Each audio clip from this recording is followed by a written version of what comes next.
TV910ಗೆ ಸ್ವಾಗತ. ನಾನು ಅಸ್ಫಿಯಾ. ನೀವು ಇನ್ನು ನಮ್ಮ ಚಾನೆಲ್ಗೆ ಸಬ್ಸ್ಕ್ರೈಬ್ ಆಗಿಲ್ಲ ಅಂದ್ರೆ ಈಗಲೇ ಸಬ್ಸ್ಕ್ರೈಬ್ ಆಗಿ ಪಕ್ಕದಲ್ಲೇ ಇರುವ ಬೆಲ್ ಐಕನ್ ಕ್ಲಿಕ್ ಮಾಡಿ, ಲೈಕ್ ಮಾಡಿ, ಶೇರ್ ಮಾಡಿ. ಅಯೋಧ್ಯೆಯಲ್ಲಿ ಶ್ರೀರಾಮ ಕಥಾ ಕಾರ್ಯಕ್ರಮದಲ್ಲಿ ಮೊಟ್ಟ ಮೊದಲಿಗೆ ಮುಸ್ಲಿಂ ಮುಖ್ಯ ಅತಿಥಿಯಾಗಿ ಡಾಕ್ಟರ್ ಸಿ.ಕೆ. ಮೌಲಾ ಶರೀಫ್ಗೆ ಆಹ್ವಾನ.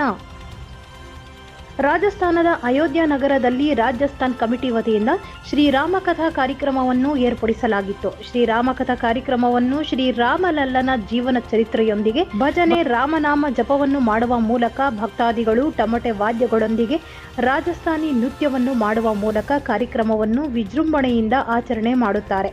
ಈ ಕಾರ್ಯಕ್ರಮಕ್ಕೆ ಮುಖ್ಯ ಅತಿಥಿಯಾಗಿ ಭಾಗವಹಿಸಿದ್ದ ಹಿಂದೂಸ್ತಾನ್ ಗೋಲ್ಡ್ ಕಂಪನಿ ಮಾಲೀಕರು, ವಕೀಲರು ಆದಂತಹ ಡಾಕ್ಟರ್ ಸಿ.ಕೆ. ಮೌಲಾ ಶರೀಫ್ ರವರು ಭಾಗವಹಿಸಿ ಮಾತನಾಡಿ, ರಾಮನಾಮವು ಸತ್ಯ, ಸತ್ಯದ ರೂಪವೇ ರಾಮ. ಶ್ರೀರಾಮ ತಂದೆ ಮಾತಿಗೆ ಗೌರವ ಕೊಟ್ಟು ವನವಾಸಕ್ಕೆ ಹೋದ ಮೇಲೆ ಅಯೋಧ್ಯ ನಗರದ ಜನರೆಲ್ಲರೂ ಶ್ರೀರಾಮ ಹಿಂದಿರುಗಿ ಬರೋವರೆಗೂ ಯಾರಿಗೂ ಮಕ್ಕಳು ಆಗೋಲ್ಲ ಎಂದು ಹೇಳಿದ್ದರು. ಹಾಗಾಗಿ ಶ್ರೀರಾಮ ರಾಜ್ಯವಾಗಿದೆ. ಅಯೋಧ್ಯ ಮಂದಿರ ನಿರ್ಮಾಣದ ವೇಳೆ ಮೊದಲ ಬಾರಿಗೆ 51 ಲಕ್ಷ ಮಂದಿರ ನಿರ್ಮಾಣಕ್ಕೆ ದೇಣಿಗೆ ಮೊದಲು ನಾನು ನೀಡಿದ್ದೇನೆ. ಕೆಲವರು ಮುಸ್ಲಿಂ ಆಗಿದ್ದು ರಾಮ ಮಂದಿರಕ್ಕೆ ದೇಣಿಗೆ ಯಾಕೆ ಕೊಟ್ಟಿದ್ದು ಎಂದು ಪ್ರಶ್ನಿಸಿದರು. ಹಿಂದೂ ಮುಸ್ಲಿಂ ಜಾತಿ ಧರ್ಮಗಳು ಯಾವುದೂ ಇಲ್ಲ. ಮಾನವ ಧರ್ಮ, ಮಾನವೀಯತೆ ಮುಖ್ಯ. ನಾವೆಲ್ಲರೂ ಭಾರತೀಯರು. ಹಾಗಾಗಿ ಶ್ರೀರಾಮಲಲ್ಲನ ಮಂದಿರಕ್ಕೆ ನಿರ್ಮಾಣದ ವೇಳೆ 51 ಲಕ್ಷ ರೂಪಾಯಿ ದೇಣಿಗೆ ಕೊಟ್ಟಿರುವೆ ಎಂದು ಹೇಳಿದೆ.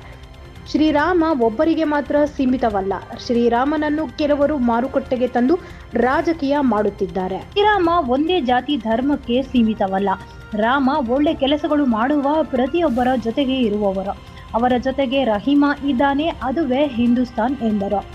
Doctor CK. ಮೌಲಾ ಶರೀಫ್ ಭಾಷಣಕ್ಕೆ ನೆರೆದಿದ್ದ ಭಕ್ತಾದಿಗಳು ಜೈ ಶ್ರೀರಾಮ್ ಘೋಷಣೆ ಕೂಗಿದರು. ಮೌಲಾ ಶರೀಫ್ ರವರು 13 ಬಾರಿ ರಾಮಾಯಣ, 6 ಬಾರಿ ಮಹಾಭಾರತ ಮತ್ತು 3 ಬಾರಿ ಭಗವದ್ಗೀತೆಯನ್ನು ಪಠಿಸಿದ್ದು, ಶ್ರೀರಾಮ ಕಥಾ ಕಾರ್ಯಕ್ರಮದಲ್ಲಿ ಭಕ್ತಾದಿಗಳಿಗೆ ಶ್ರೀರಾಮನ ವನವಾಸದ ಬಗ್ಗೆ ಸೇರಿದಂತೆ ಅಯೋಧ್ಯೆಯ ಮಹತ್ವದ ಬಗ್ಗೆ ಡಾಕ್ಟರ್ ಸಿ.ಕೆ. ಮೌಲಾ ಶರೀಫ್ ರವರು ತಿಳಿಸಿದರು.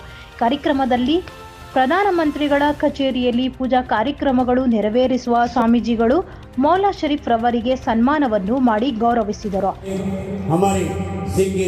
मौला शरीफ हिंदुस्तान गोल्ड ओनर साहब है और बहुत बड़े दानदाता भी है और उदार भाव, जहाँ कहीं भी इस तरह के कार्यक्रम मांगलिक होते हैं तो अपनी अग्रणी भूमिका रखते हैं. मुख्य अतिथि के रूप में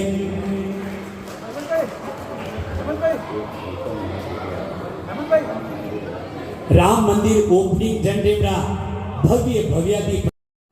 राम नाम सत्य है, सत्य का रूप राम है, उसी के साथ रहना रहीम का काम है, उसी का नाम हिंदुस्तान.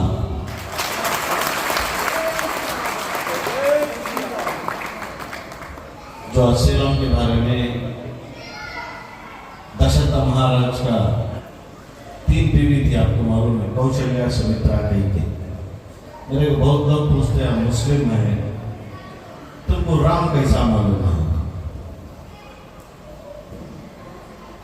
राम ना हिंदू है, ना मुस्लिम है, ना क्रिश्चियन है, उसको कम्युनिटी नहीं है. अच्छा करने वाले का काम राम का था, उसको साफ करना मेरा. 51 लाख पहले लेके जाके देखे, पहले काम शुरू करने वाले का नाम था मौला शरीफ था.